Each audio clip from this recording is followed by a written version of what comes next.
चित आनंद रूप कोई कोई जाने रे तेरा सत चित आनंद रूप कोई कोई जाने रे कोई कोई जाने रे कोई कोई जाने रे कोई कोई जाने रे कोई कोई जाने रे तेरा सत चित आनंद रूप कोई कोई जाने रे तेरा सत चित आनंद रूप कोई कोई जाने रे तेरा सत चित आनंद रूप कोई कोई जाने रे तेरा सत चित आनंद रूप कोई कोई जाने रे बोलिए पवन सुत हनुमान जी की जय जोग लगन गहवार तिथि सकल भय अनुकूल चर अरु अचर हर्ष जुत राम जन्म मुसुख मूल सियावर राम जय जय राम मेरे प्रभु राम जय जय राम। आदरणीय सज्जनवृंद, परम पूज्य गोस्वामी तुलसीदास जी भगवान राम जी की इस दिव्य कथा के अंतर्गत श्री रामचरितमानस के अंतर्गत श्री बालकांड और बालकांड के अंतर्गत भी भगवान राम जी का प्राकट्य है। भगवान क्यों अवतार लिया करते हैं, ये माँ भवानी ने भगवान शिव से प्रश्न किया था। अनेक संतों से भी प्रश्न किए गए, वो भगवान क्यों अवतार लेते हैं, वो निराकार हैं या साकार हैं, हम किस रूप में उनकी साधना करें, किस प्रकार के से हम उनकी उपासना करें। गोस्वामी तुलसीदास जी ने हमें अनेकों सूत्र दिए। सबसे बड़ा सूत्र एक जनमानस के लिए मिलता है समर्पण। यदि हम समर्पण भाव से किसी को भी मानना शुरू कर दें, भले ही हम अपने माता पिता को उतना सम्मान देना शुरू कर दें या अन्य किसी को भी, हम सम्मान देना तो शुरू करें, समर्पण भाव तो दिखाएं। उसके पश्चात फिर दायित्व उनका हो जाता है जिनके लिए हमने समर्पण दिखाया है। भगवान राम जी ब्रह्म हैं, ये सबको मालूम है, सब इसको स्वीकार भी करते हैं। जब ये मनु और शत्रुपा जी ने तप किया था तो भगवान ने उनको वरदान दिया, आपकी इच्छा क्या है। आपका जो समर्पण भाव देखा उससे कुछ आपको चाहिए, क्या चाहिए आप बताइए। कि भगवान हमें आप पुत्र के रूप में चाहिए। भगवान ने इस बात की स्वीकृति दे दी। कालांतर में आगे आने वाले समय में हे राजन, आप दशरथ के नाम से प्रसिद्ध होंगे सूर्यवंश में, और ये कौशल्या के रूप में होंगी शत्रुपा जी, ये आपकी पत्नी होंगी। मैं आपके यहाँ अवतार लूंगा। अब दशरथ कैसे बना जाए। ब्रह्म जिसके यहाँ प्रकट हो वो कोई सामान्य जीव तो होगा नहीं। जिसने अपनी 10 इंद्रियों पर विजय प्राप्त कर ली हो, संतों का ये मानना है, उसी को दशरथ नाम से संबोधन किया जा सकता है। एक इंद्री पर विजय प्राप्त करना बड़ा मुश्किल है। यहाँ तो 10 इंद्रियां हैं, उन पर विजय प्राप्त करना तो बड़ा भारी पड़ता है। तो भी ये सूत्र मिले गोस्वामी जी के द्वारा। गोस्वामी जी ने अनेकों सूत्र दिए। यदि हम उसके आधार पर चलते हैं तो हम भी उन 10 इंद्रियों पर विजय प्राप्त कर सकते हैं। कहा जाता है महाराज दशरथ भी कोई सामान्य नहीं थे। ये इनका प्राकट्य कैसे हुआ था? इनकी माता, इनके पिता, उन्होंने भी तो कोई तप किया होगा, तभी जाकर तो इनके यहाँ दशरथ जैसे पुत्र की प्राप्ति हुई। भगवान क्यों अवतार लेते हैं? गोस्वामी जी ने सामान्य से भाव में रखने का प्रयास किया, समझाने का प्रयास किया। भगवान कहते हैं विप्र, सबसे पहले विप्र का नाम लिया, धेनु, संत हित, लीन मनोज अवतार।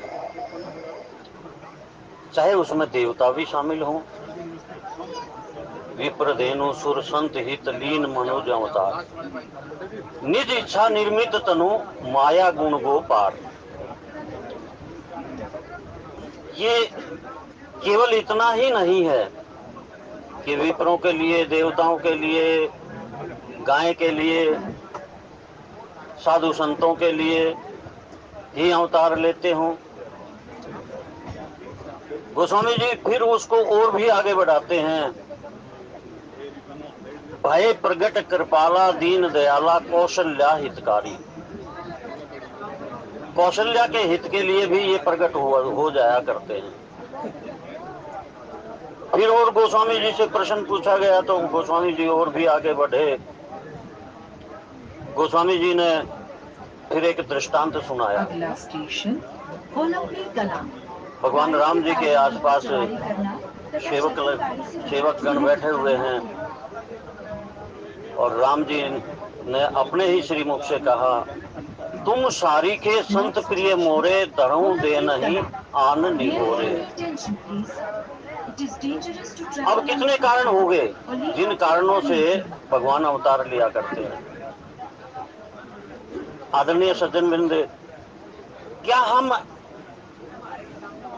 अपने बारे में सोचें तो क्या हमने भी उनको प्राकट्य नहीं करवाया?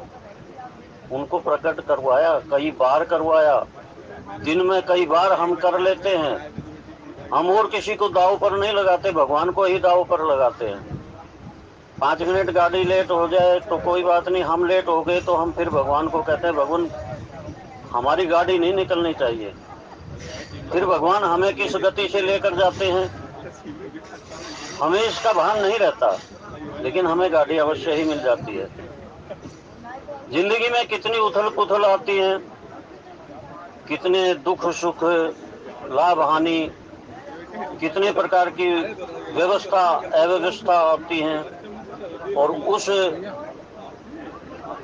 समय भी हम भगवान को ही याद किया करते हैं और भगवान फिर वो सुनते भी हैं, हमारी इच्छाओं की पूर्ति भी करते हैं। भगवान जब अवतार लेते हैं तो क्या क्या होता है।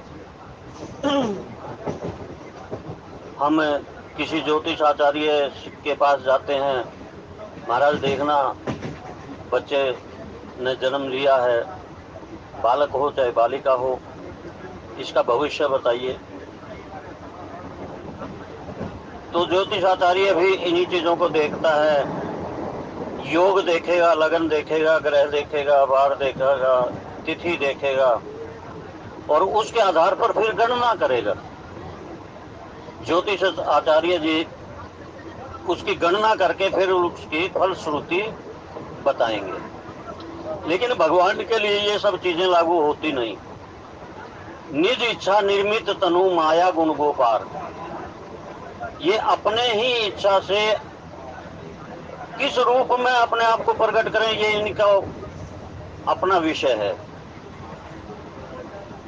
माया से, गुणों से ये परे हैं, इनके ऊपर किसी माया का कोई असर होता नहीं है। सब कुछ अनुकूल हो जाते हैं।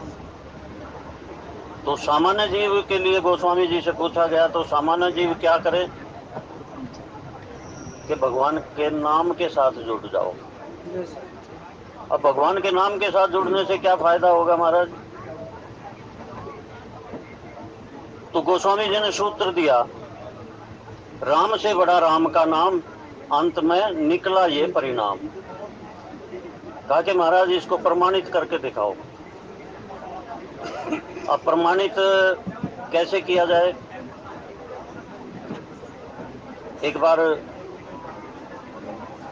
बाली को वरदान मिला हुआ था, जो भी प्रतिद्वंदी उसके सामने आएगा उसकी आधी शक्ति बाली के अंदर आ जाएगी। और बाली ने एक बार महाराज दशरथ के साथ भी युद्ध किया था, आमना सामना हो गया था। बात और आगे बढ़ी, बाली को समझाया भगवान सूर्य नारायण ने, बाली अब की बार आप हनुमान के साथ मुकाबला करने जा रहे हो, वो हनुमंत है, आप उनके साथ मत भिड़ना। कहा कि नहीं महाराज, उनकी आधी शक्ति, प्रतिद्वंदी की आधी शक्ति मेरे अंदर आ जाती है, मेरा बल बढ़ जाता है। तो देख लो, मैं तो यही कहूंगा। अब भगवान सूर्य नारायण ने हनुमान जी को कहा कि पुत्र, हाँ गुरुदेव, आप बाली के सामने जाओगे? कहते हाँ महाराज, उन्होंने ललकारा है तो जाना ही पड़ेगा। तो हनुमंत, मेरा एक निवेदन है। गुरुदेव, आप निवेदन क्यों, आदेश दो कि आप अपनी कोई भी शक्ति अपने साथ मत लेके जाना, बस वैसे ही चले जाना। अब बाली के पास, बाली के सामने हनुमान जी पहुंचते हैं, तो हनुमान जी की आधी शक्ति बाली के अंदर पहुंची, क्योंकि वो तो उसको वरदान था। अब बाली का शरीर लगा फूलने, उस शक्ति को पचा नहीं पाया। जैसे ही उसका शरीर फूलने लगा, भगवान सूर्य नारायण कहते हैं, बाली मैं पहले ही मना कर रहा था आपको, स्टेशन आपने गलत चयन किया है, ये ठीक नहीं किया। तो गुरुदेव अब क्या होगा, मेरा शरीर तो फटा जाने वाला है। कहा कि भागो, जितनी तेज गति से यहां से इस स्थान को छोड़ दोगे तो ही ठीक होगा। बाली अपनी तेज गति से उस स्थान को छोड़ देता है। बाद में भगवान सूर्य नारायण ने कहा, बाली अपने आप को ही इतना बलवान मत मानो, हनुमान जितना बलवान कोई और हुआ नहीं है इस धरा पर। और हनुमान जी कौन है? राम जी के दास हैं, राम जी के सेवक हैं। जहां राम कथा होती तुम दौड़े आते हो, बिना किसी बाधा के वो आते हैं। दक्षिण भारत में एक कथावाचक भगवान राम जी की कथा कर रहे थे। ये कल्याण में ये प्रसंग आया था, कल्याण अंक में। तो पहले हम आसन देते हैं, मानसिक आसन देते हैं हनुमान जी को। कथा प्रारंभ होता है, सुनो वीर हनुमान, आकर आसन लीजिए तेज पुंज बल धाम। हनुमान जी आ जाते हैं। अब किसी श्रोता ने पूछ लिया, जो कि न्यायाधीश था, कि महाराज क्या हनुमान जी आते भी हैं? कहा कि आते हैं। तो उसका प्रमाण दो, यदि आप प्रमाण दे पाए, आप सफल हो गए, तो मैं आपका सेवक बन जाऊंगा, नहीं तो आपको मेरा सेवक बनना पड़ेगा। कहा जाता है, अब उस विप्र को बड़ी चिंता हुई, बादल आया तो बताना, कहीं गलत ना हो जाए। और वो उन्होंने भगवान हनुमान जी का जाप शुरू कर दिया। किस निष्कर्ष पर पहुंचे?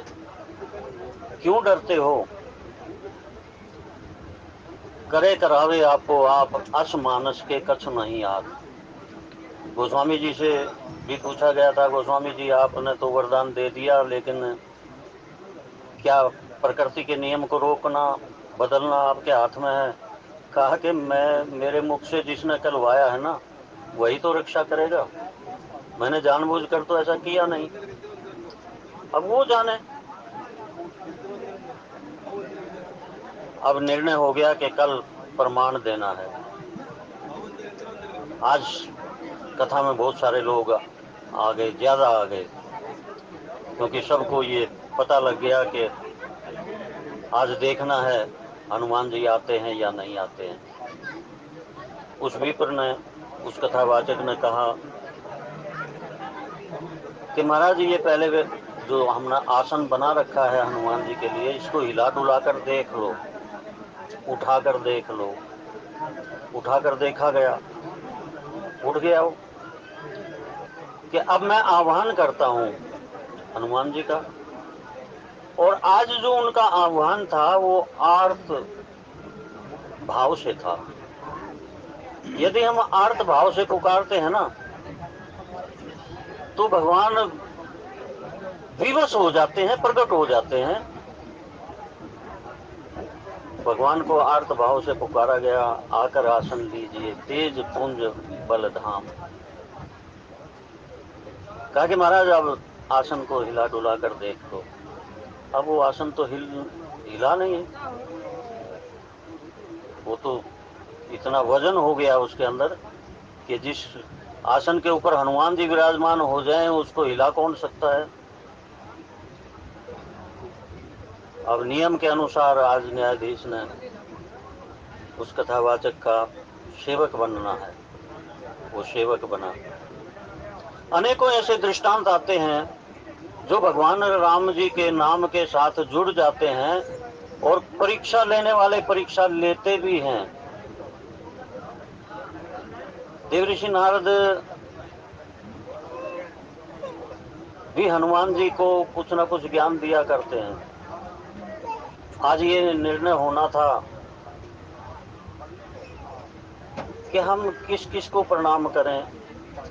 हनुमान जी को कहा कि आप सबको प्रणाम कर देना, लेकिन विश्वामित्र जी को प्रणाम मत करना। अब विश्वामित्र जी को बड़ी चिढ़ होगी इस बात की कि सबको प्रणाम किया, मेरे को प्रणाम नहीं किया। और उन्होंने राम जी को आदेश दे दिया, हे राम, कल प्रातः का सूर्य ना देख पाए हनुमान। अब विवेक की परख करनी है। अब विवेक कहीं बाजार में तो मिलता नहीं, किसी दुकान पर तो मिलता नहीं। और बल बुद्धि विवेक के तो भंडार हैं हनुमान जी। तो भी इन्होंने देवऋषि को कहा, देवऋषि ने कहा कि कोई बात नहीं, जब मैंने कहा है तो मैं आपके साथ खड़ा हूं। आप सरयू के किनारे जाओ, राम के नाम में खो जाओ। अब नियम के अनुसार आज प्रातःकाल भोर में सूर्य उगने से पहले ही राम जी ने हनुमान जी का वध करना है। अयोध्या के वासी इकट्ठे हो गए, कैसे राम जी अपने सेवक को मारेंगे। अब राम जी अपना बाण चलाते हैं, हनुमान जी को स्पर्श नहीं करता। बार बार अपनी शक्ति चलाते हैं, स्पर्श नहीं करते। अब यहाँ वशिष्ठ जी अन्य गुरुदेव बैठे हुए हैं, वो कहते हैं, हे राम, आप बाण चलाते हो ना, किसके ऊपर चलाते हो? क्या हनुमान जी के ऊपर? क्या हनुमान जी के ऊपर तो बाण चलते ही नहीं है। हनुमान जी ने तो आपके नाम का सहारा ले लिया है। आप अपना बाण अपने ही ऊपर चलाते हो तो वो चलेगा क्या? तो हम भी ठीक उसी प्रकार से उसके नाम का सहारा लेकर गोस्वामी जी को गुरु रूप में स्वीकार करके हम रामचरितमानस का जो पाठ करते हैं, ये सामान्य पाठ नहीं है। जो लोग सेवानिवृत्त हो गए हैं, जो कभी गाड़ियों में अब आते ही नहीं हैं, उनसे यदि पूछा जाए ना कि आप ये जो नित्य स्तुति यहाँ करते हो ये घर में करते हो, या जो हर रोज आते हैं उनसे पूछा जाए कि शनिवार इतवार की आपकी छुट्टी होती है, क्या उस छुट्टी वाले दिन भी आप पाठ करते हो? ये पाठ नहीं हो पाता। वो विरले ही प्राणी ऐसे हैं जिनको रिटायरमेंट के बाद भी ये पाठ करने का अवसर परमपिता परमात्मा की कृपा से मिला है। 2015 से आज मुझे नहीं लगता कि मैं दूसरी बार आया हूँ। एक बार पहले भी आया था, लेकिन उस दिन कथा नहीं थी, वैसे ही प्रोग्राम था। 2015 से और आज 23, इतने लंबे समय में मैं परिवर्तन देख रहा हूँ। लेकिन एक चीज सत्य है, वो सत्य क्या है? राम नाम। उस नाम के साथ जुड़े हैं, नई संतति जुड़ी है। मुझे बहुत ही अच्छा लगा है, इतना अच्छा लगा है कि जितने आशीर्वाद की पोटली मेरे पास है, मैं वो सारी पोटली आपको न्यौछावर करता हूँ। उस राम के नाम के साथ आप जुड़े रहे हैं, स्टेशन भगवान आपके ऊपर विशेष कृपा करेंगे। बोलते ना खेड़ा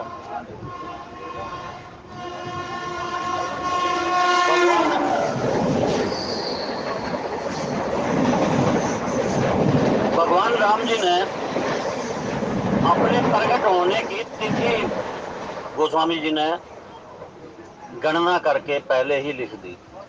यद्यपि रामायण शतकोटि अपारा,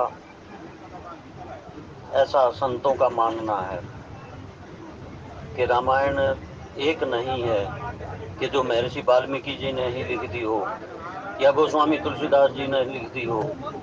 ये तो शतकोटि अपारा है। और यदि हम भी अपने मन से किसी एक प्रसंग को बोलना चाहें तो मैं कुछ बोलूंगा, दूसरा कुछ बोलेगा, तीसरा कुछ बोलेगा, अपने अपने अनुभव के अनुसार वो बोलेंगे। राम जी वही हैं, कृपा वही है, लेकिन कृपा हर किसी जीव के ऊपर है। राम जी कृपा किया करते हैं। नौमी तिथि 9 पूर्ण अंक बताया गया है। भगवान उस पूर्ण अंक को स्वीकार करते हैं। माँ सबरी के पास जब राम जी पहुंचे थे ना, तो माँ सबरी ने कहा था कि मैं योग यज्ञ जप तप मैं कुछ भी तो नहीं जानती, मैं पढ़ी लिखी हूं ही नहीं, मैं तो राम भी नहीं कहना जानती थी। मतंग ऋषि ने मुझे ये कहा था कि बेटा राम जी बोल।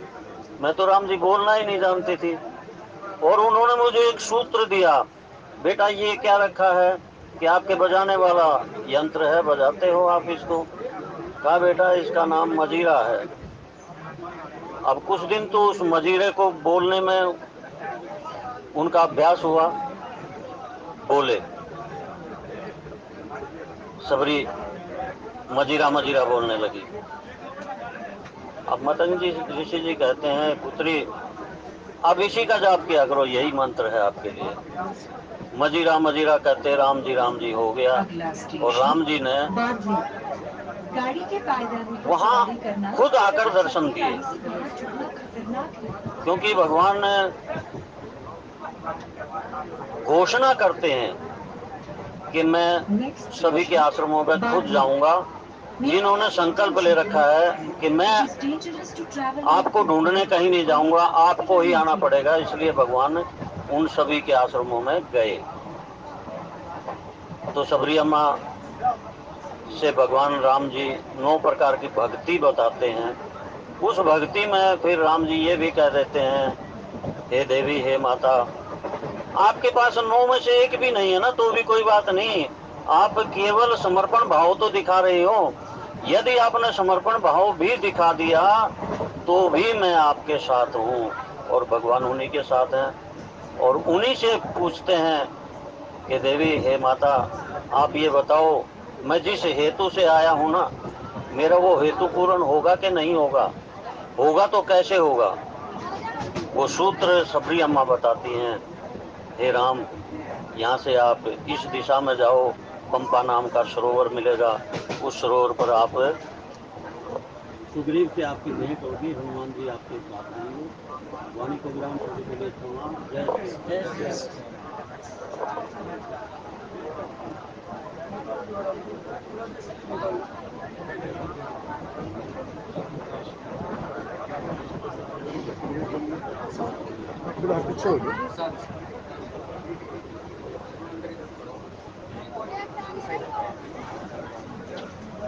बोलिए शंकर भगवान की। आदरणीय श्यामलाल जी का बहुत बहुत धन्यवाद। और ये महीने 2 महीने में इनसे प्रार्थना करूंगा ऐसे ही कृपा बरसाते रही, और वहाँ दुर्गा मंदिर भी से भी हमको आशीर्वाद की पोटली देते रहे। बोलिए शंकर भगवान की। परनऊ पवन कुमार खलवन पावक ज्ञान गने जासु हृदय आगार बसई राम सर चाप धरे। ओम श्री गणेशाय नमः। श्री लंबोदर गजपतन जय जय श्री गणेश विघ्नहरण मंगल करने काटो न सकल कलेश। गोरी माँ के लाडले प्रथम करो थोड़ा ध्यान। अनुसवाइनी शारदे रखियो मारो मान। ब्रह्मा विष्णु महेश मनाऊं और खाटू वाला श्याम। गाँव इन सबकी वंदना मेरे पूर्ण हो सब काम। गुरुर् ब्रह्मा गुरुर्विष्णु गुरुर्देवो महेश्वराय। गुरुर् साक्षात् परब्रह्म तस्मै श्री गुरुवे नमः। आर्य भवानी तो वास करे मेरे कटकेरी पर देखो। रसना प्रवासा करो तमाई शुद्ध शब्दे मुख बोल। बोलिए शंकर भगवान की। श्री राम जय राम जय जय राम। श्री राम जय राम जय जय राम। श्री राम जय राम जय जय राम। श्री राम जय राम जय जय राम। जय जय जय हनुमान गोसाई। कृपा करो गुरु देव की नाई। दीन दयाल विरद संभारी। हरे हो नाथ मम संकट बारी। जनक सुता जग जननी जानकी। अतिशय प्रिय करुणा निदान की। ताके जोग पद कमल मनाओ। जासु कृपा निरे मति पाओ। श्री राम जय राम जय जय राम। श्री राम जय राम जय जय राम। मंगल बाणी अमंगल हारी। दरहो सुदशरथ अजर बिहारी। पवन तनय बल पवन समाना। बुद्धि विवेक विज्ञान निदान। कवन सुकाज कठिन जग माही। जो नहीं होए तात तुम पाई। श्री राम जय राम जय जय राम। श्री राम जय राम जय जय राम। चलत विमान कोलाहल होई। जय रघुवीर कहत सब कोई। इसको तो प्रिंट करवा के और अपनी गाड़ी में लिख लो। बाइक पर हो आप, साइकिल पर हो, पैदल हो, गाड़ी में हो, वायुयान में हो, रेल में हो, कहीं भी हो, इस चौपाई का गान कर लेना, एक्सीडेंट होगा ही नहीं। और यहां तक भी कह दिया कि पैदल सबसे बड़ा रास्ता ये हमारा शरीर है। पैदल भी चलो तो इस चौपाई का गुणगान करते चलो। रात को भी चल रहे होगे ना, ये डंकनी भूतनी पिशाचनी ये नागनी ये आदि आदि जो शक्तियां हैं, फसल के साथ जो खरपतवार पैदा हो जाए, ये कह दे ना कोई भूत नहीं कोई पिशाच नहीं कोई कुछ नहीं। जमींदार फसल बोता गेहूं की और उसके साथ खरपतवार हो जाए, अलग से बथुआ हो गया ये हो गया ये हो गया। उनको मारने के लिए क्या करता हूँ, कीटनाशक दवाई छिड़के है। वो गेहूं पर नुकसान नहीं करती, लेकिन उनको मार दे। ठीक इसी प्रकार आप रास्ते में चल रहे हो, ये तो आप करते बड़ा प्यार, ये लिख लियो। कहीं है ये, कहीं आप टूर पर जा रहे हो, गेट के पीछे रख जाओ, वो चौपाई आपको बता दूंगा। आपके घर का ताला टूटेगा ना, चोरी नहीं हो। गाड़ी के पायदान बच्चे का पढ़ाई में दिल ना लग रहा हो, चौपाई का गुणगान कर लेना। कन्या के लिए सुअज्ञ वर ना मिलता हो, माता पिता को चिंता हो रही हो, इन चौपाइयों का गान कर लेना। आदर्श नगर ये वेद सूत्र है, वेद सूत्र है, वेदों की ऋचाएं हैं ये, इनका गायन किया करो। चलत विमाने कोलाहल होई, जय रघुवीर कह सब कोई। श्री राम जय राम, जय जय राम, श्री राम जय राम, जय जय राम। जोग लगन गिरवार तिथि शकल भय अनुकूल, चर अरु अचर हर्ष जुत राम, जन्म सुख मूल। सियापति राम जय जय राम, मेरे प्रभु राम जय जय राम। नौमी तिथि मधु मास पुनीता, शुक्ल पक्ष अभिजित हरि प्रीता। मध्य दिवस अति शीत लगामा, पावन काल लोक विश्रामा।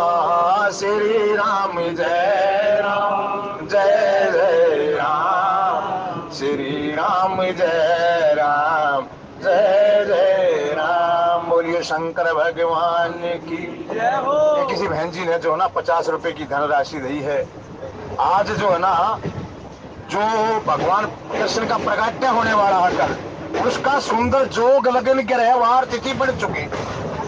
जब मन में प्रसन्नता आ जाए, मन में खुशी आ जाए, तो समझे भगवान का प्रकट्य होने वाला है। तो संग में था नित मेरी ये नैना देख न पाए, इस चंचल माया के रंग में ये नैन रहे उड़ जाए भरम आए। परमात्मा सबकी मनोकामना पूर्ण करे और इसी प्रकार इनकी दान में रुचि बनी रही।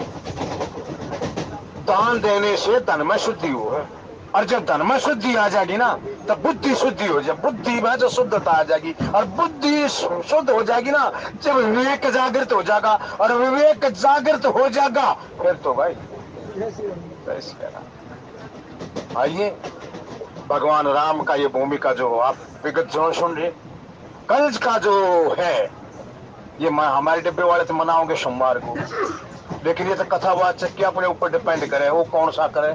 हम तो कृष्ण जन्मादि मनाओगे भाई।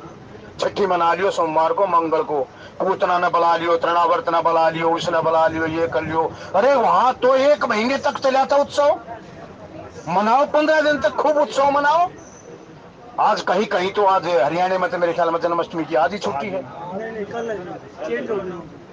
पता ना, हमारा वो लड़का था आज ही छुट्टी कर रहा है, पापा छुट्टी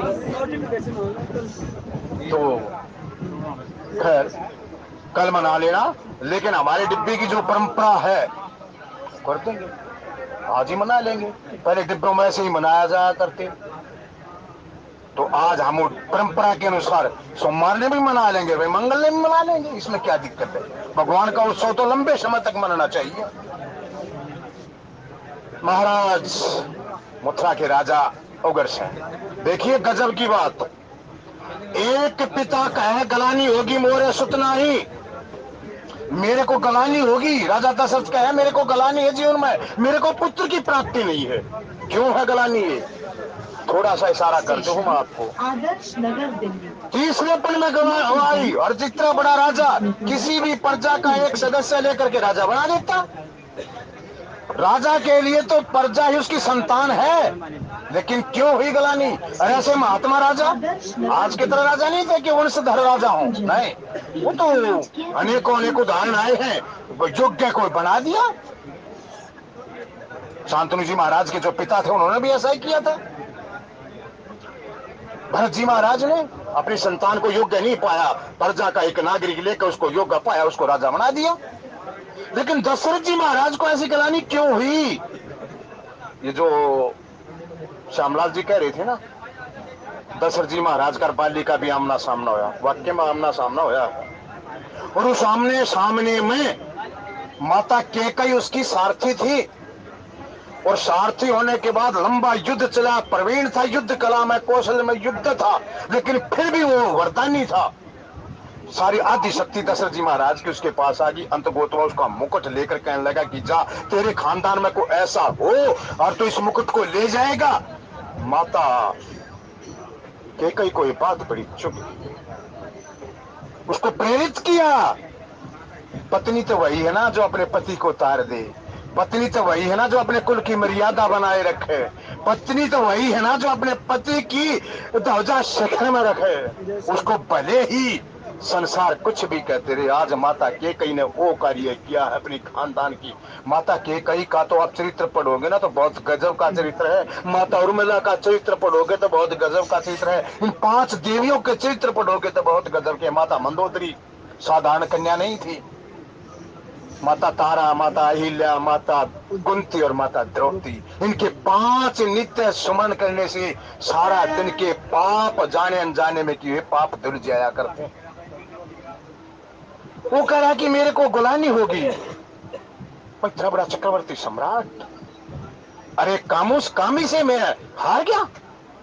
और कई बार जो है ना वैराग्य भगत कामी से हार जाया करते हैं। कहोगे कि आप दृष्टांत कैसी? लक्ष्मण जति है, लेकिन काम के साथ जब युद्ध हुआ ना बेहोश हो गया लक्ष्मण भी। मेघनाथ काम का प्रतीक है, क्यों है बेहोश?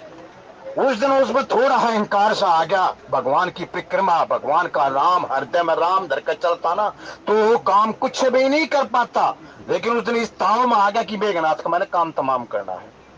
काम जो है भगवान राम की कृपा के बगैर तमाम हो ही नहीं सकता। अपने पुरुषार्थ से काम को आप जीत नहीं सकते। ये तो परमात्मा की कृपा है, राम राम की कृपा होगी तो होगा। देखो भाई मैं अपनी बताऊं, मैंने ना शिव शंकर भगवान जैसी को पूजा नहीं करती। उठते बैठते खाते पीते शिव शंकर भगवान ही मेरी आंखों आगे हैं। और ये रामचरितमानस है ना, इतना सुन लिया मैंने, इतना एक ही परिणाम में पहुंचा, ये सारा रामचरितमानस का सार केवल राम है। उठ शंकर भगवान के आगे बैठा राम राम का गुणगान कर रहा।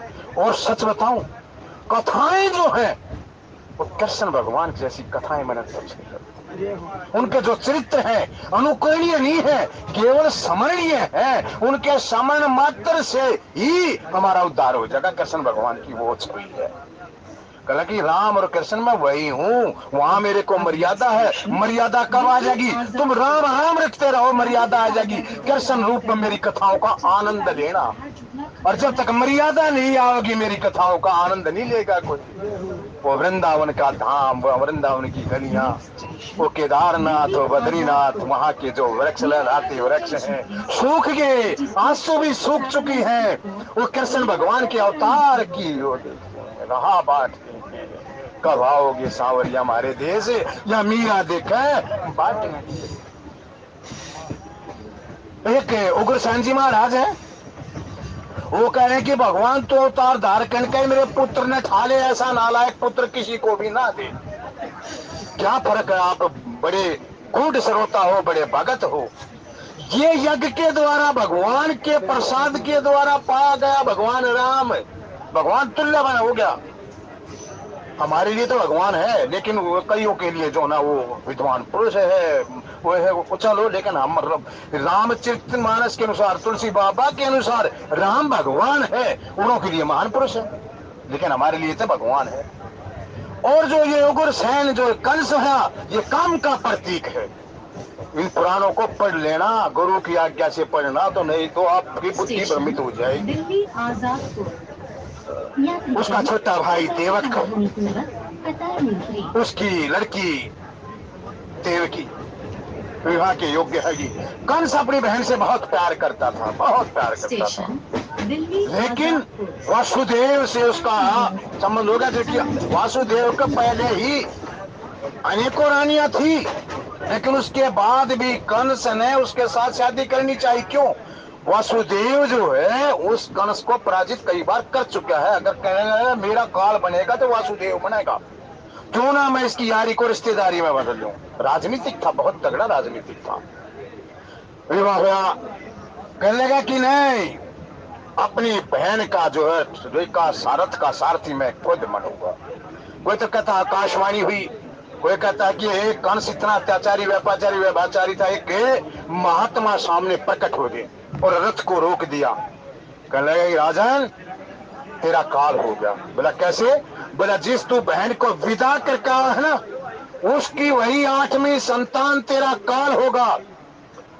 बोला साधु सुन ले, इसको कारागार में डाल दो, अगर ये बात मिथ्या पाई ना तेरे को मैं मृत्यु दंड दूंगा। बोला डाल दो कारागार में। कोई कहता आकाशवाणी हुई, ये दोनों बातें सत्य हैं। कल्प भेद के अनुसार होश, आकाशवाणी में हुई, कल्प भेद के अनुसार होश का उस महात्मा ऋषि जो ये भविष्य की जाने हैं, ये भगवान के काम में कभी दखलंदाजी नहीं करे। एक ने मेरे से क्वेश्चन किया था, उस दिन बैठे थे हम, बोला कृष्ण भगवान ने उसको जब जा रहा था क्यों मार दिया, उसको क्यों कर दिया? वो भगत जो है ना, अपना भगत, उसका काल था, लेकिन ये अपनी मृत्यु अटल है। भगवान के सामने उसने ये प्रार्थना करी थी कि प्रभु जब है तो वो परमात्मा की इच्छा में अपनी इच्छा मना रहे हैं, उन्हें सब कुछ पता है। परमात्मा ये इच्छा थी कि धर्म की स्थापना करूं तो इसमें मैं बाधक नहीं बनूं। परमात्मा मेरे को निर्वाण दे दो, अर्जुन की आप सारथी बनते रहना। अर्जुन के सारथी तो बने, लेकिन ऐसा सौभाग्य जो 4-5 महात्माओं को सौभाग्य मिला ना, भगवान ऐसा सौभाग्य सबको प्रदान करे। चलती गाड़ी से बाहर झुकना ठीक है, वापस कारागार में। वसुदेव कहने लगे कि कारागार में क्यों डाल रहा, तूने संतान चाहिए ना, जब भी संतान पैदा होगी मैं तेरे हवाले कर दूंगा। ठीक है, जुबान का धनी है। तरह पहला पुत्र कीर्तन की प्राप्ति हुई, वासुदेव ने कंस को दे दिया। जैसे उसके मुख की तरफ देखा, बच्चे में बहुत माया हो है, बच्चे में बहुत माया, वस्त्र में बहुत माया, धन में बहुत माया, स्त्री में सबसे ज्यादा माया। अगर इस माया से बचना है तो उसके पैरों की तरफ देख लेना, मुख की तरफ कभी मत देखना, न माया आपको सता जाए। जैसे बच्चे का मुखड़ा देखा और बहन के देवकी की तरफ देखा, माया ने घेर लिया। किसने मेरा क्या बिगाड़ा है? बोला ले जाओ वापस, मेरा तो 8वां है ना। उन बच्चों का भी उद्धार करना था, बच्चे भी शापित थे। देव ऋषि का नारद का आगमन होया। कहने लगा कि तूने अपना काल छोड़ दिया। बोला मेरा काल तो 8वां। बोला ये मूर्ख है तू, मूर्ख। बोला ये मैं कमल का फूल बना रहा हूँ, ये 8 है, इसकी गिनती करेगा कहाँ से? 8 से करे। अरे पहला ही बच्चा 8वां हो गया, तू क्या करेगा? बोला ओ महाराज बता नहीं, वापस कारागार में ठोक दो। और एक एक सारे बच्चों को हत्या करता रहा। वो हत्या नहीं, वो कृष्ण उनको सुरक्षित रखता रहा। माता देव की आग्रह पर उन 7 बच्चों, उन 6 बच्चों को दिखाया। 7वां तो बलदेव जी महाराज है। बोले मैं अपने बेटों को देखना चाहते हो, वो बेटे सुरक्षित पाए। मैं कथा दूसरी तरफ चली जाएगी, डाल दिया। अब समय आया, प्रसव काल पीड़ा आई। भगवान कृष्ण ने माता देव की जो है ना, इस सोच में, वहां इधर माता कौशल्या जाग रही है, दशरथ जी महाराज आराम से महलों में निश्चिंत बैठे हुए, इधर वासुदेव जी जाग रहे हैं। और माता देव की जो है चिंता में आंख मीचे हुए कि समय नजदीक आ रहा है और ये मेरा बेटा सुबह फिर मारा जाएगा, फिर मारा जाएगा, क्या करना चाहिए क्या नहीं। इतने में ही जोग लगन स्वार सब कुछ जब परमात्मा ठान लेना, सब कुछ अनुकूल हो जाए। उसके कोई जरूरत नहीं, सांसारिक जीवों के लिए जोग लगन के व्यवहार थी और हमने करवाने भी चाहिए। ये हमारा जो माया से रचित संसार है ना, उसके लिए जरूरी है। वो तो अपनी इच्छा से शरीर धारण करें। रूप दिखा दिया, रूप को देख करके वासुदेव हक्के बक्के रह गए और देवकी को जगाया कि देवकी उठ। आंखों में आंसू हैं। बोला आंसू आने का टाइम नहीं। बोला देखो कृष्ण भगवान, वो आगे इसकी छवि को निहार, वो विष्णु रूप में है, चतुर्भुज रूप में है, शंख है, चक्र है, गदा है, कमल है। रूप को देख करके वासुदेव और देवकी आनंदित होगी। मन ही मन में सोच लिया कि हे परम पिता परमेश्वर, बोल के सब कह रहे, यही अगर मेरा बेटा बन जाए तो बस फिर क्या था। आर्त भाव से स्तुति करने लगी। आगे कृष्ण भगवान धरे लो ध्यान, सुथरी श्याने पिताम्बर बारस आगे कृष्ण भगवान धरे ल्यो ध्यान। सुथरी श्याने पिताम्बर बाणस। उनके गुणों के गान करने लगे। भजन भी ऐसे गाने चाहिए जो भगवान की कीर्ति हो। ये अंट संट भजन नहीं गाने चाहिए जिसमें भगवान की विभूतियों का गायन हो, परमात्मा की लीलाओं का गायन हो। वो चाहे बलि रूप में हो, चाहे नरसिंह रूप में हो, चाहे राम रूप में हो, चाहे कृष्ण रूप में हो, वो भगवान ने जो चरित्र करे हैं, भगवान की जो लीलाएं हैं, उन लीलाओं का गायन करना चाहिए। यहाँ भगवान की लीलाओं का गायन किया। तू तथा वो तथा ताते खम की कोड़ी में, एक बात कहोगे कोड़ी में, जब उसने इतना दुराचारी था वो खम लाल करवा दिया ना, प्रहलाद घबरा गया। कहने लगा कि इसकी कोड़ी पर एक दम से भगवान की प्रेरणा से कीड़ी चलती नहीं। बोला पुत्र तू कोड़ी नहीं, तू मेरा भगत है, मैं तेरी कोड़ी भरूंगा। उस खंभ में लोगों की नजरों में तो ये आया प्रहलाद ने कोड़ी भर ली, लेकिन नहीं, प्रहलाद की उस त्रिलोकी के नाथ ने कोड़ी भर ली। कवि ने कह दिया यहाँ वो तथा ते खंभ की कोड़ी में जिन्हें प्रहलाद बचा दिए कोड़ी में।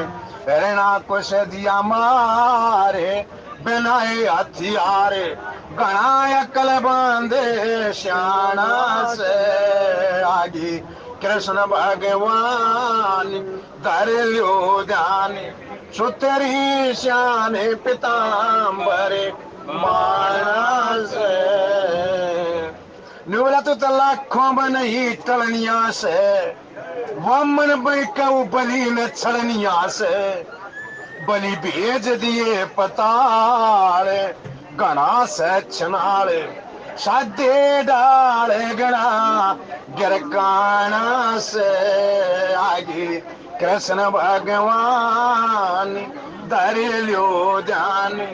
सुतरी श्याने पिताम्बर बाणस।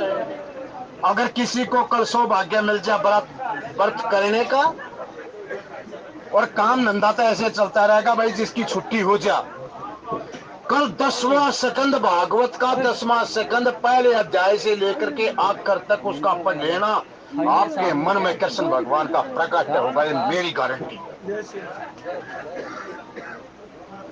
नियम के अनुसार ब्रह्मचर्य का पालन करके, माया को दूर हटाने के लिए 108 बार राम राम का जाप करके, गणेश का आह्वान करके, भगवान शंकर का आह्वान करके, हनुमान जी महाराज का आह्वान करके वो 10वां स्कंद शुरू कर दिया। ये नहीं है कि वो अगर आपने थोड़ा बहुत इधर टहलना हो, इधर होना हो, चले जाओ और अपनी सामर्थ्यता के अनुसार करना। मान लो तुम बिल्कुल निर्जला ही कर दो और तुम्हारी देह डामाडोल हो जाए, आजकल को शुगर का पेशेंट है, को कुछ का पेशेंट है, इस देह को भी हमने बचा कर रखना है। इस देह को भी, ये देह है तो भजन कर लोगे, नहीं देह है तो भजन नहीं होगा। इसमें ही बीमारी कुछ लगी तो आप काहे का भजन करोगे। ये जो संत महात्मा है ना, ये संत महात्माओं की ये तो दूसरा भगवान, सेकंड टू गॉड है ये। इनका तो अलग बात है। इनने कौन सा बात भरना या बेटी का ब्याह करना है। हमने तो पारिवारिक के लिए सब कुछ करना है। वो सारे काम करते हैं, भगवान का भजन करते हैं, भी संत की भी सेवा करनी है हमने। अगर आपका ये शरीर ही ठीक ना रहा तो संत की सेवा कहां से करोगे। ये गृहस्थी का दायित्व है, संत की सेवा करना भी आपका धर्म है। और बहुत से देखे हूं मैं, संतों की सेवा करे हैं, टूट के सेवा करे हैं संतों की। कोई तन से सेवा करे है, कोई मन से सेवा करे है, कोई धन से सेवा करे है। यहाँ ऐसे ऐसे हैं जो संतों को ही अपना इष्ट मान करके वो अपना उद्धार करते हैं। तो अब क्या हुआ, कंस बड़ा पापाचारी था, अपनी सेना पर भरोसा नहीं रहा। जो उसका ससुर था जरासंध, उसकी 2 बेटियां थी अस्ति और प्राप्ति, वो जो है कंस ने भर लिया। और वो इतनी, वो जो ना जिसका पति भाई इतना हो, द्वारका का जो सारा दूध था ना वहां आया करता था, बाकी का मक्खन बनकर वहां। वो जो रोजाना अस्थि और प्राप्ति दूध से स्नान किया करती थी, बच्चों को दूध नहीं मिला, उनको उससे स्नान किया करती थी। कहने लगा कि ये मैंने अपनी सिक्योरिटी में भरोसा नहीं, अपने पिता से कह करके पहला जो मेरा घेरा है वसुदेव का और उसका घेरा पहला जरासंध की सेना का होगा। कृष्ण भगवान ने ऐसा कौतकी करी, उस नारायण ने ऐसा कौतक करी, इतनी जबरदस्त बारिश आई कि जो उनके जो सैनिकों की जो छावनियां थी वो ध्वस्त होगी। वहां से मोर्चा छोड़ छोड़ करके भाग गए। कहने लगे कि अपनी ये तो बाद की बात है, वो बच्चा हो या लड़का हो या लड़की हो, पुत्र हो या पुत्री हो, लेकिन हमारे तो जो प्रेजेंट पुत्र और पुत्री, जो हमारा जो धन हो तो लुट जाएगा, ऐसा धिक्कार है। वहां से मोर्चा छोड़ छोड़ करके सब भाग गए। दूसरा आध्यात्मिक कारण, बलदेव जी महाराज का जन्म हो चुका था सप्तमी को शंकरशन के द्वारा। एक विधि है, बड़ी गजब की विधि है यार। आजकल जो ऑपरेशन करे हैं ना वो कुछ भी नहीं है, और आ जाएंगे उस पर सच आ जाएंगे। ऑपरेशन कर कर ऐसे एक ऐसा मटेरियल तैयार कराया है, उसे चिपका दें, टक्का की जरूरत नहीं। पहले क्या किया करते हमारे ऋषि महात्मा, ऑपरेशन करना होता ना मान ले यहाँ का, तो एक ऐसी एक कलम है बनावा है कि ऐसा पौधा है, पेड़ है, उसको ऐसे कर दे हैं और उसी का एक ऐसा गोंद सा है उसको लगा दें, चिपका दें, एंटीबायोटिक। कहां तक वो जाकर पहुंचेंगे? अब धीरे धीरे प्रयास करने हैं, लेकिन फिर बताओ इनका प्रयास जब तक सफल नहीं होगा जब तक हमारे ग्रंथों में इनका पूर्ण विश्वास नहीं होगा। जब ये ग्रंथों में पूर्ण विश्वास कर लेंगे तब होगा। आज के इस वैज्ञानिक भी है ना जो गीता का पाठ कर कर जब ये जो अंतरिक्ष में यान ये करा था गीता की प्रेरणा से, और मोदी जी ने जो लिखा है ना वैसे ही लिख दिया कि यहाँ का नाम शिव शक्ति रख दो। कितना गजब का काम है, किसी महात्मा की प्रेरणा होगी। शिव शक्ति क्यों रख दिए? चंद्रमा किसके शीश पर विराजमान है? चंद्रमा शिव शंकर के भगवान के शीश पर विराजमान है, तो आज शिव शक्ति रख दिया तो कौन सा क्या हो गया? ये बड़ी गजब की चलो हम उस तरफ नहीं जाना चाहते, लेकिन ये है गन्ना गज बड़ी गजब की। हम जो ना इन कथावाचकों के कपोर संघ मान्या करते, अब तो आ गया ना वहां का एक दिन यहाँ के 14 दिन बराबर हैं।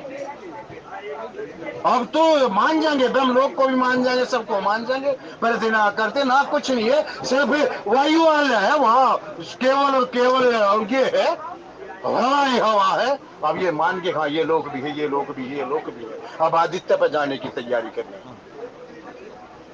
वो ऐसा रिसर्च कर रहे हैं कि जो गुरु जी महाराज है और ये गुरु के भाई कौन था जो अरुण और संपाति, उनके पंख कैसे जड़े, उस पंख ऐसा करे कि ऐसा कोई तैयार को वायुयान जिससे उसका ऐसा मेटल लगाओ जिससे उनके पंख बचे रहे, लेकिन यह संभव।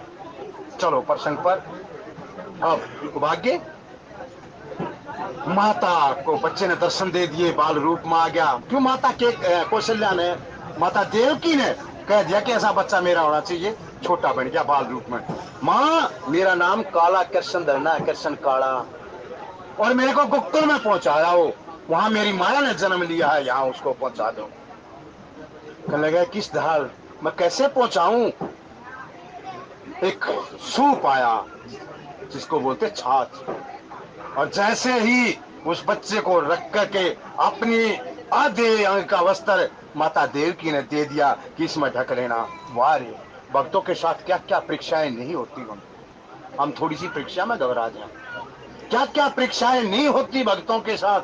कह लगा कि इस बच्चे को ले जाओ। निर्मला देव की एक बात है, अगर तूने अभियान सफल करना है तो जो मैं तेरे को मंत्र देकर जाऊं ना, जो मैं तेरे को सलाह देकर जाऊं वो काम कर लिया। बोला कौन सा?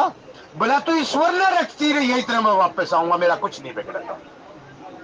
तो जय श्री कृष्ण, जय श्री कृष्ण, जय श्री कृष्ण, जय श्री कृष्ण ये कहते रहने, और जैसे ही जय श्री कृष्ण जय श्री कृष्ण ने कहना शुरू किया, सारे के सारे फाटक के दरवाजे खुल गए। इसके दो भाव हैं, एक राजनीतिक भाव ये है कि कंस इतना दुराचारी अत्याचारी था, वहां के सेवकों ने बोल दिया कि जाओ अगर ये बच्चा इतना महान है, इसे पापी का अंत करेगा तो स्वयं हम फाटक खोल दे हैं, आप चले जाओ। दूसरा आध्यात्मिक भाव ये है कि जब यहाँ पर बुद्धि है, जब बुद्धि पर आप कृष्ण भगवान को या परमात्मा को बैठा लोगे, सारे के सारे बंधन स्वतः ही खुल जाएंगे। ये जब तक बंधन है शारीरिक बंधन, ये सांसारिक बंधन जब तक है, हमें भगवान को अपनी बुद्धि पर आरूढ़ करते ही नहीं। लेकर के चल पड़े। देवकी इधर कहता है कि मेरा पति भी सुरक्षित रहना चाहिए, मेरा बच्चा भी सुरक्षित रहना चाहिए। और वो जो पति ने फार्मूला बताया था, जो पति ने जो मंत्र दिया था, मैं फिर कहूंगा पत्नी ने किसी प्रकार गुरु की कोई जरूरत नहीं। अगर उसका पति सात्विक है, पति दुराचारी नहीं है, पति अगर जति है, तो उसके लिए वही भगवान है। और पति जति है और उसकी पत्नी सती है, तो उसकी पत्नी उसकी शक्ति है। ये भी सुन लो। और बताऊं, 90% कंप्रोमाइज है, 10% इज्जती सती का है। आप देख लेना, आप अपने अंदर सब झांक लेना। जति का मतलब है कि सौपन में भी पराई स्त्री का चिंतन या रूप सामने न आवे, वो है जति। और सती का मतलब है अपने पति को छोड़ करके सौपन भी आए तो केवल अपने पति का आए, वो है सती। और सती पुरुष और सती वीर का मिलता ना जोड़ा। और जब जोड़ा भी मिल जाता वो धन का तोड़ा। और जब धन भी मिल जाता है पुत्र नहीं मिलता। और जब पुत्र भी मिल जाता है यश नहीं मिलता। और ये सब कुछ मिल जा तो वो से इनका जीवन थोड़ा। कहे लक्ष्मी चंद को भगवान, वो क्या करे वो सारा सुख एक थोड़ा। देख लो आप कितने जति हो कितने सती हो, सब आप अपनी कैलकुलेशन कर लेना। और नहीं हो तो जाकर परमात्मा के सामने लंबे लौट जाओ। अब तक जो हुई आकर परमात्मा मेरे को बुरे कामों से बचा देना, मेरी बुद्धि को सात्विक रखना। वसुदेव जी महाराज जति है, माता देव की सती है। जिसका जति और सती का मिलन हो जाएगा, भगवान वही तो प्रकट होंगे। परमात्मा उसी की कोख तो तोड़ने है जो मेरा भगत हो, जति और सती हो। कौशल्या माता सती है, दशरथ जी महाराज जति है। परमात्मा वही उसी के घर में प्रकट हुए हैं जिसके घर में जति पुरुष और सती वीर का जोड़ा। अब आगे यमुना माई के दर्शन हुए।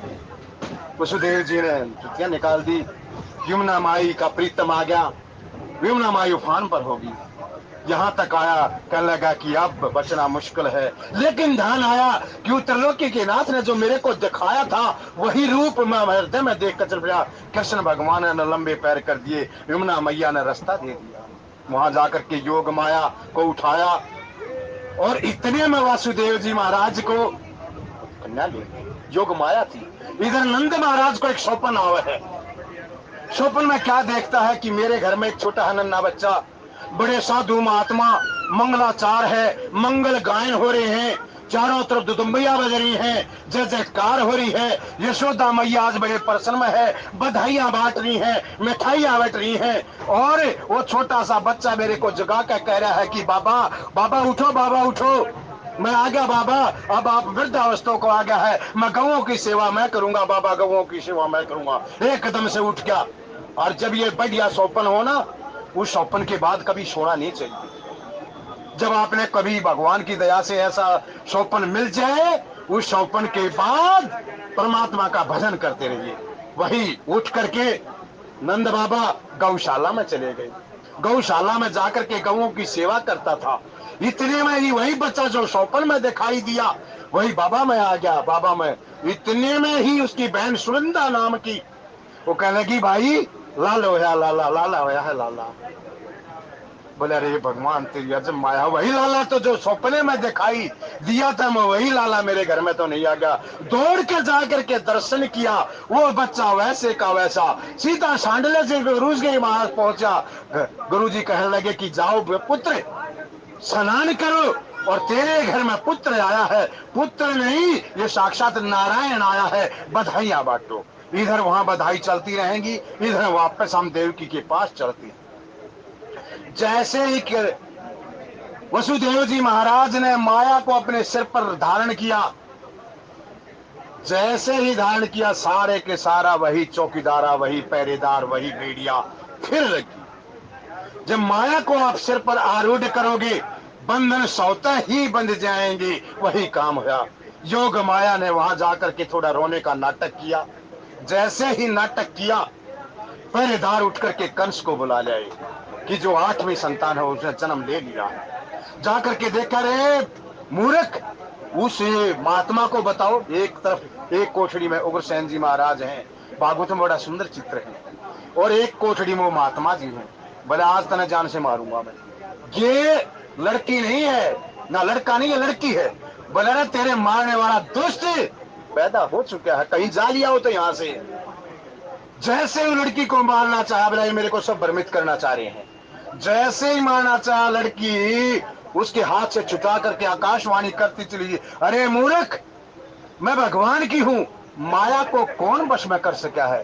पागल है वो लोग मूर्ख हैं जो माया के पीछे दौड़ते हैं। और वही जाकर पता है कि विंध्याचल जो श्रृंखला है, ये भारद्वाज का आश्रम है, वहां जो विंध्येश्वरी के हमने दर्शन किए थे ना, भाग्यशाली है वो लोग जिसने विंध्येश्वरी के दर्शन किए।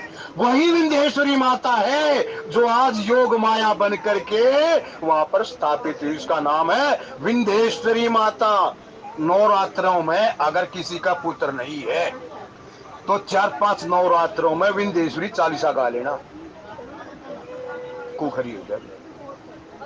विप्र को जमा देना, जो उसमें विधि विधान है। एक विप्र जमाना रोजाना, और ये विंध्येश्वरी चालीसा का पाठ करना, और छल कपट छोड़ करके नवरात्रे करना, आपका मनोकामना पूर्ण। और कभी भगवान का योग बन जाए, भगवान की वो हो जाए, वहां जाकर के विंध्येश्वरी माता के दर्शन कर लेना। यही विंध्येश्वरी माता है, यही। अरब की बार तो मैं तो आज से ये कहूंगा, मैं ये मानना इनकी बात। उस दुर्गा चालीसे के साथ साथ अगर विंध्येश्वरी चालीसा भी हो जाए तो बहुत बढ़िया बात है। वो साधारण नहीं है, योग माया है। जैसे ही अरे बड़ा पछताया, ये क्या होगा, लेकिन कहने लगा कि नहीं, ऐसा करो, जितने भी नवजात शिशु हैं आज की डेट में, सबको हत्या कर दी जाए।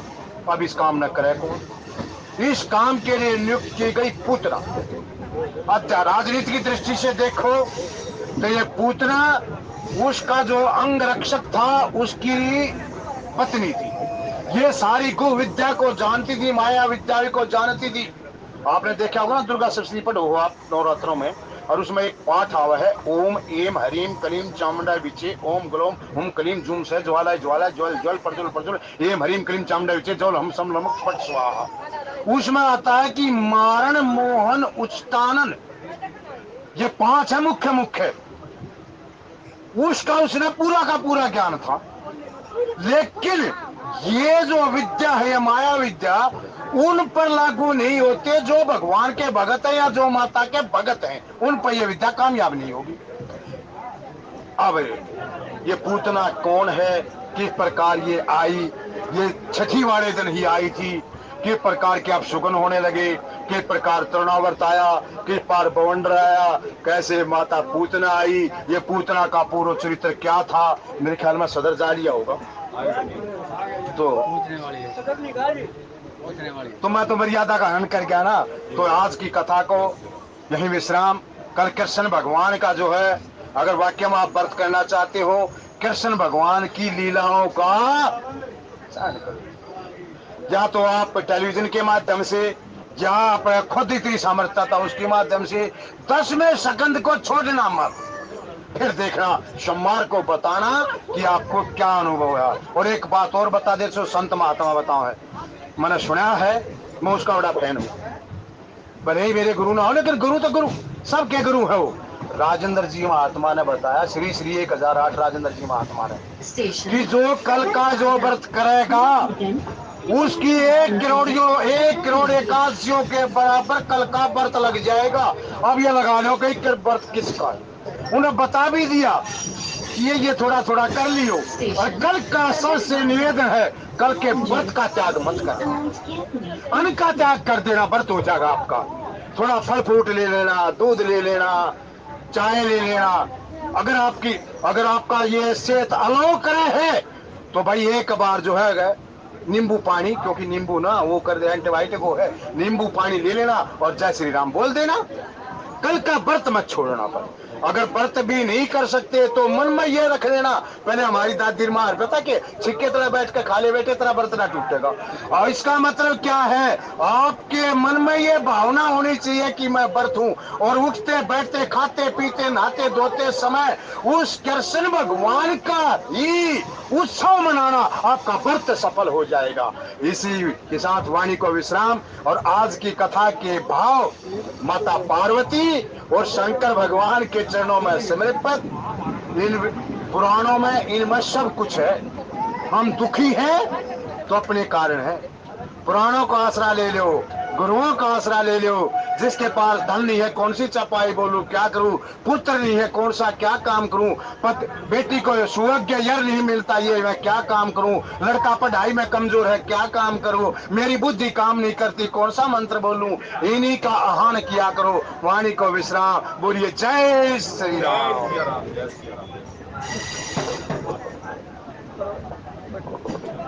मंत्री जी का बहुत बहुत धन्यवाद। आगे भी मैं आशा करता हूँ इसी तरह से हमारा मार्गदर्शन करते रहेंगे।